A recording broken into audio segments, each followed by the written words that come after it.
Good evening बच्चों। आज की इस वीडियो में हम लोग बात करने वाले बायोलॉजी के 10 बहुत ही महत्वपूर्ण क्वेश्चन के बारे में बात करेंगे।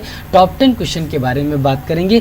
ये क्वेश्चन आप सभी लोगों के लिए बहुत ही महत्वपूर्ण होने वाला है। किसी भी प्रकार का एग्जाम हो, सभी एग्जाम के लिए बहुत ही महत्वपूर्ण है। तो आइए बच्चों, हम लोग देखते हैं। हम लोग का सबसे पहला प्रश्न है और इनको देखते हैं हम लोग कि किस प्रकार से सॉल्व करना है बच्चों। तो बिल्कुल वीडियो को स्किप नहीं करना है, एक एक प्रश्न को देखना है बच्चों, सॉल्व करना है साथ में और कमेंट में आंसर देते जाना है। आइए बच्चों, हम लोग देखते हैं सबसे पहला प्रश्न क्या है। और जितने भी प्रश्न का आंसर आता हो, आप सभी लोग कमेंट में आंसर जरूर दीजिएगा कि कितने क्वेश्चन आप सभी लोग सॉल्व कर पाए हैं। तो आइए बच्चों, हम लोग सबसे पहले प्रश्न को देखते हैं कि सबसे पहला प्रश्न हमारा कौन सा है।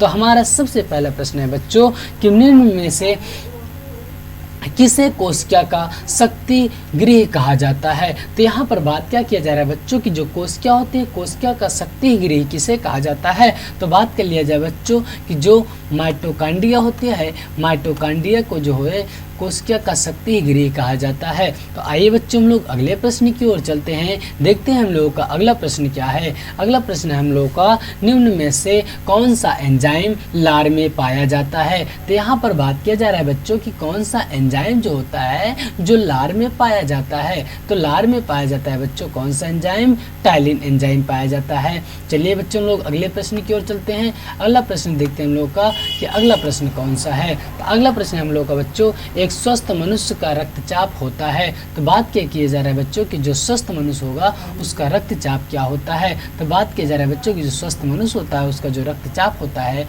120 से 80 होता है। तो अगले प्रश्न की ओर चलते हैं बच्चों हम लोग। अगला प्रश्न क्या है, देखते हैं हम लोग कि अगला प्रश्न क्या है। तो अगला प्रश्न है हम लोग का बच्चों कि जो आलू होता है, आलू का खाने योग्य कौन सा भाग होता है। तो यहाँ पर बात किया जा रहा है बच्चों कि जो आलू होगा, आलू का कौन सा भाग खाने योग्य होता है।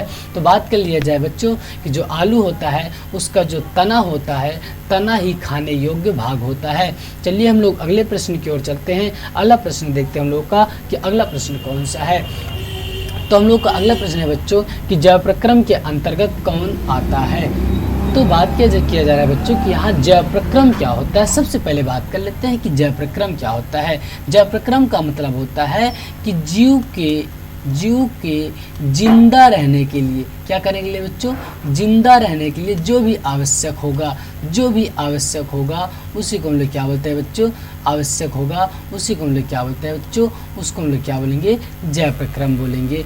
कुछ भी आवश्यक है, कोई भी है, कुछ भी हो, उसके जीव को जिंदा रहने के लिए यदि आवश्यक है तो उसी को हम लोग क्या बोलते हैं, जैव प्रक्रम बोलते हैं। तो आइए बच्चों, आप ही लोग बताइए क्या किसी जीव के जिंदा रहने के लिए पोषण की आवश्यकता होती है, उसके जिंदा रहने के लिए श्वसन की भी आवश्यकता होती है और उत्सर्जन की आवश्यकता होती है। तो इसका मतलब हुआ कि जीव को जिंदा रहने के लिए सभी की आवश्यकता होती है। तो इसका सही आंसर क्या होगा बच्चों, सभी होगा। चलिए हम लोग अगले प्रश्न की ओर चलते हैं। अगला प्रश्न देखते हैं हम लोग का अगला प्रश्न क्या है। तो अगला प्रश्न हम लोग का मनुष्य में मुख्य श्वसन अंग क्या है। तो यहाँ पे मुख्य श्वसन अंग की बात किया जा रहा है। तो जो मनुष्य होता है, मनुष्य का मुख्य श्वसन अंग फेफड़ा होता है। चलिए हम लोग अगले प्रश्न की ओर चलते हैं। अगला प्रश्न हम लोग का क्या है, देखते हैं हम लोग का अगला प्रश्न क्या है। तो अगला प्रश्न हम लोग का बच्चों कि मानव शरीर की सबसे बड़ी अंतःस्रावी ग्रंथि कौन सी है।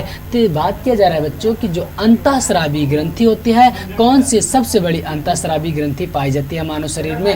तो जो थायराइड्स ग्रंथि होती है यह मानव शरीर की सबसे बड़ी अंतःस्रावी ग्रंथि होती है।